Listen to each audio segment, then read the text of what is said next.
তোমরা কি জানো সরস্বতী পূজার আগে কেন আমরা কুল খাই না? পৌরাণিক কাহিনী অনুসারে ব্রহ্মসূত্র রচনা করার জন্য একবার ব্যাসদেব মা সরস্বতীকে তুষ্ট করতে চেয়েছিলেন। তাই বদ্রিকা আশ্রমে কঠোর তপস্যা করার সিদ্ধান্ত নেন। তপস্যা করার আগে মা সরস্বতী ব্যাসদেবের কাছে একটি শর্ত রাখেন।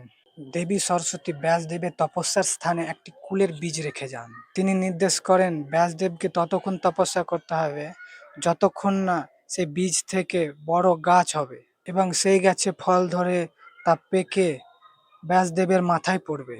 ব্যাসদেব এই শর্ত মেনে দীর্ঘকাল একাগ্রচিত্তে তপস্যা শুরু করে। বীজ থেকে চারা বের হয়, তা একসময় বিশাল গাছে পরিণত হয় এবং তাতে কুল ধরে।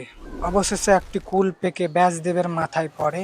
যেদিন কুলটি ব্যাসদেবের মাথায় পড়েছিল এবং তপস্যা পূর্ণ হয়েছিল, সেই দিনটি ছিল মাঘ মাসের শুক্লপক্ষের পঞ্চমী তিথি, যেদিন সরস্বতী পূজা পালিত হয়। এই অলৌকিক ঘটনার পর ব্যাসদেব প্রথম সেই কুলটি মা সরস্বতীকে নিবেদন করেন। সেই থেকে ভক্তদের বিশ্বাস যে সরস্বতী পূজার আগে কুল খেলে দেবী সরস্বতী রুষ্ট হবেন। তাই পূজার দিন দেবী সরস্বতীকে কুল অর্পণ করেই তা প্রসাদ হিসেবেই খাওয়ার রীতি চালু হয়।